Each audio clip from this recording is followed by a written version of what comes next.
Baik ya, Assalamualaikum warahmatullahi wabarakatuh. Kita ketemu lagi ya di tutorial berikutnya ya. Ini mengenai tentang Java ya, tentang Java ataupun pengenalan dasar dari Java ya. Sebelum saya lanjutkan ya, jangan lupa untuk like juga, like ya, komen dan subscribe juga. Ya, agar setiap kali saya membuat tutorial ya pemberitahuan akan selalu ada di handphone kalian ataupun di laptop kalian ya. Nah, mudah-mudahan channel ini bermanfaat untuk kita semua. Oke, kita lanjutkan saja ya. Ini Java ya. Sip. Oke, next. Ini kita perkenalkan dulu pengenalan pemrograman berorientasi objek ya menggunakan Java NetBeans ya. Lalu nah ini saya ya. Nama saya Nurdiansyah Permana. Oke ya, yang kita libatkan ya di sekarang itu adalah exam Java dan NetBeans-nya ya. Ini sebenarnya saya buatkan untuk apa namanya, pengenalan ya, pengenalan Java di kelas 11 ya, RPL kelas 11.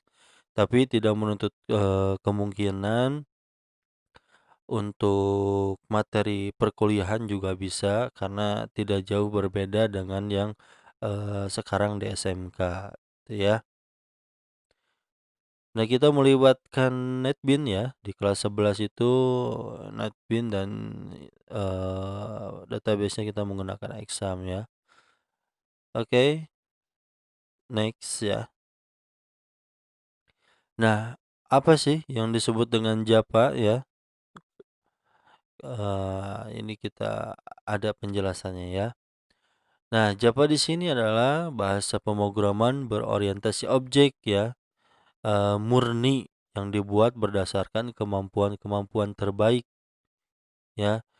Itu dari bahasa pemrograman objek sebelumnya. Ya, ada C++, ada Simula dan yang lainnya. Mungkin di kelas 10 sebenarnya sudah belajar C++ mungkin ya. Ataupun ketika di perkuliahan juga biasanya di semester pertama itu ada pembelajaran C++ gitu ya. Nah, ini Java ini adalah dasarnya ya ada di sana ya, kita menggunakan algoritma dan yang lainnya, ya. Lalu diciptakan oleh siapa? Ya, diciptakan oleh James Gosling ya, development dari Sun Microsystem. Oke ya. Ya, pada tahun 91 ini ya. Oke, nah ini karakteristik Java ya. Karakteristik Java ini sederhana ya, semudah C ataupun bahasa C++ gitu ya. Dan seampuh C++. Oke, berlawanan dengan anggapan orang-orang bahwa bahasa Java sulit untuk dipelajari. Ya, padahal sebenarnya Java itu gampang untuk dipelajari, terutama untuk orang yang sudah mengenal pemrograman, gitu ya. Tapi belum tentu ya eh apa namanya, pembelajaran Java ini kita bisa semudah itu saja ya tanpa kita mengenal yang namanya tipe data ya dan yang lainnya, gitu ya. Nah, tentu saja ini berarti bahwa kita harus ya siap mempelajari salah satu teknologi yang berkembang paling cepat di dunia ya dalam 2 tahun terakhir gitu ya. Tentunya bisa, apa namanya, bisa dari buku ataupun dari web, bahkan dari beberapa tutorial, video ya, baik di YouTube ataupun yang lainnya. Nah, lanjut ya. Nah, bagaimana Java bekerja? Nah, ini ya dari mulai, apa namanya, my program ya. Ataupun sintaknya di compiler lalu muncul lagi ke program kelasnya apa, ini lihat ya, program Java ini adalah program kelasnya ya, yang harus kalian tahu. Lalu ada interpreter ya. Nah, ini ada penjelasannya ya. Nah, compiler atau disebut juga dengan kompilator ya, ini adalah suatu program yang menerjemahkan bahasa program ya, ataupun source kode ya, ataupun sintak gitu ya, sama saja. Ya, ke dalam bahasa objek ya. Nah, dari sini ya di compiler langsung ke kelas ya dari Java. Ya, dari softwarenya kita buat tuh kelasnya, kita entrepreneur dan jadilah sebuah program ya. Nah, compiler ini menggabungkan keseluruhan bahasa program ya, mengumpulkannya dan kemudian menyusunnya kembali gitu ya. Itu sangat-sangat dibutuhkan gitu ya. Lalu ada juga nah ini interpreter ya. Interpreter ini adalah penerjemah ya, yaitu perangkat lunak yang mampu mengeksekusi kode program ya yang ditulis oleh seorang programmer gitu ya. Apakah berhasil ataupun error ya. Errornya seperti apa ya tergantung gitu ya. Lalu menerjemahkan ke dalam bahasa mesin. Nah, ini ya diterjemahkanlah gitu ya ke dalam bahasa mesin. Kenapa harus di bahasa mesin? Agar perintahnya dapat dijalankan oleh program komputer gitu ya. Nah, sehingga mesin melakukan instruksi ya yang diminta oleh programmer ya. Jadi apapun yang dibuatkan sintaknya, contoh misalkan di sini sintaknya untuk menyimpan, maka mesin juga akan menugaskan ataupun program ini akan menugaskan untuk menyimpan file yang dibuat oleh ataupun user yang akan memakainya gitu ya. Ini akan saling berkaitan. Akan tapi ya apa namanya kita juga harus teliti ya kalau baik itu di programan Java NetBeans, ya Eclipse, ya ataupun web. Ya, tetap kita harus lebih teliti dalam menjalankannya, ya. Oke, nah ini kita lanjutannya bagaimana Java bekerja ya. Ya, ini ya dari Java program ya. Ada kelas namanya Hello World. Ya, public static void main. Nah, ini contoh dasar sintak ya. Ada public static void main. Nah, ini apa? Nah, nanti kita jelaskan ya di beberapa materi selanjutnya gitu ya. Ada sistem out.println hello world ya gitu ya. Dia akan mencetak hello world gitu ya. Lalu ada compiler yang tadi ya. Ada beberapa interpreter. Nah, ini ya Win32 ya, Solaris dan yang lainnya. Oke ya.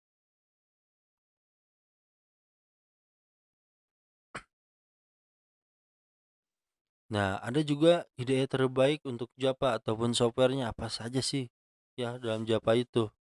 Ada beberapa macam ya. Yang pertama ada NetBeans ya, ada Eclipse, JCreator ya, BlueJ ya, Borland dan yang lainnya. Intelligent ya ataupun yang lainnya. Nah, kita pakai yang NetBeans sebenarnya ya. Tapi di sisi itu ada juga yang namanya aplikasi ataupun app inventor. Nah, ini sintaknya sebenarnya sambil bermain kalau app inventor. Kenapa saya sebutkan seperti itu?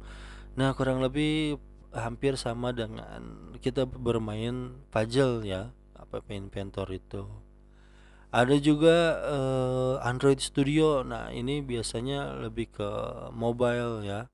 Kita menggunakannya. Tapi kenapa kali ini kita membahasnya NetBeans bukan Android Studio. Nah, ini sebagai dasar saja ya agar kalian juga mengenal NetBeans gitu ya. Oke, next lagi. Nah, ada Java platform ya. Nah, ini dapat diartikan sebagai lingkungan perangkat keras atau perangkat lunak di mana program dijalankan. Nah, umumnya platform berdasarkan nama sistem, ya, operasi yang digunakan, misalnya ada Windows 2000, Linux, Solaris, macOS, dan yang lainnya ya, yang sekarang juga banyak gitu ya versinya.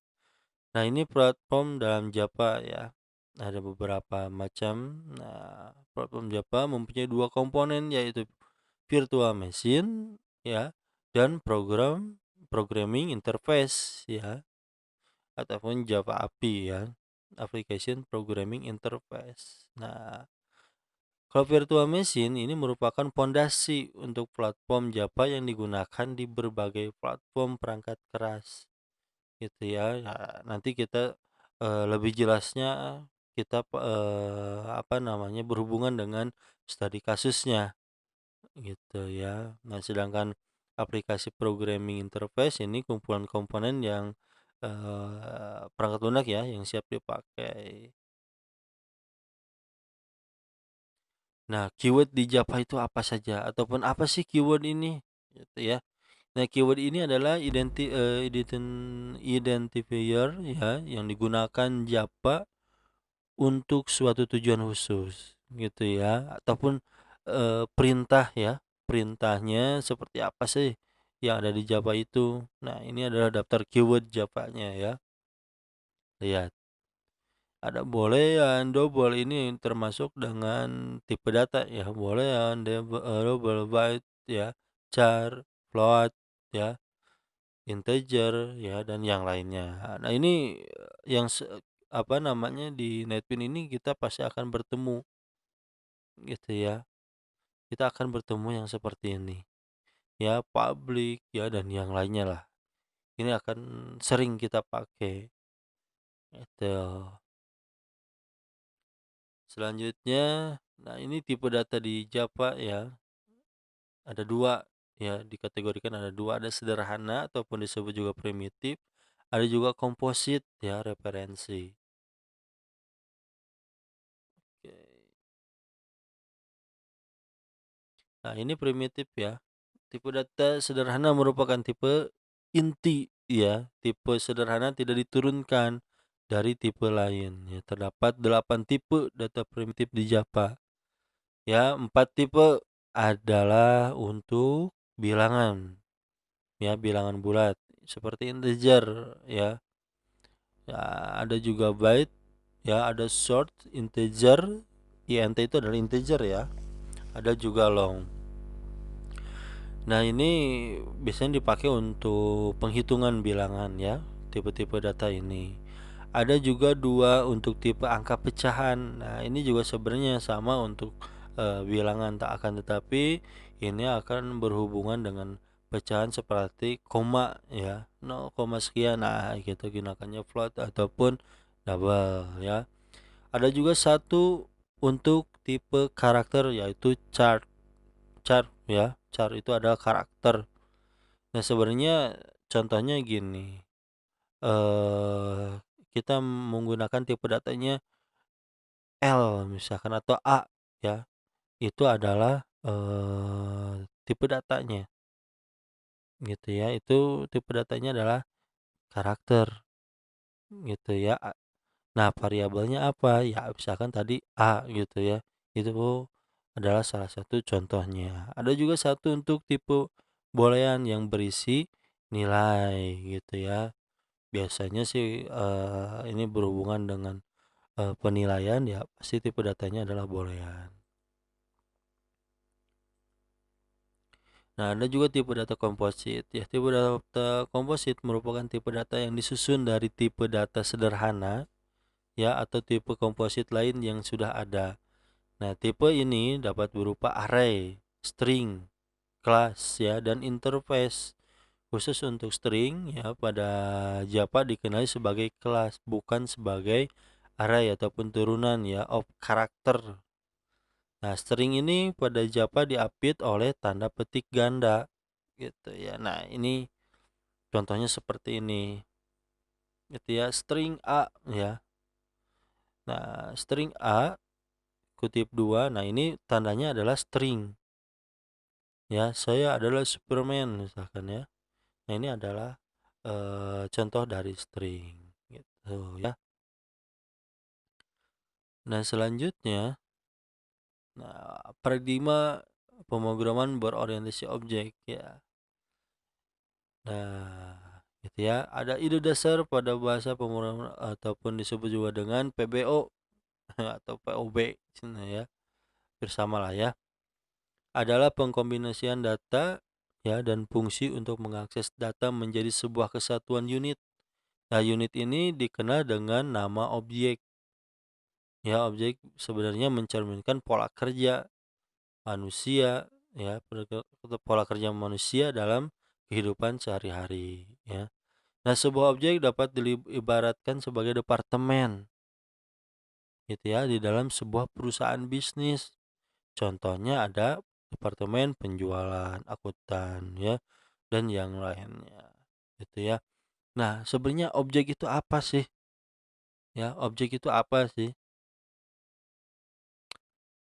Nah, objek ini adalah gabungan antara beberapa data dan fungsi yang masing-masing bekerja bersama-sama ya dan tidak dapat dipisahkan gitu ya. Nah, sebenarnya contoh objek itu apa? Gitu ya. Sebenarnya gampang ya untuk objek.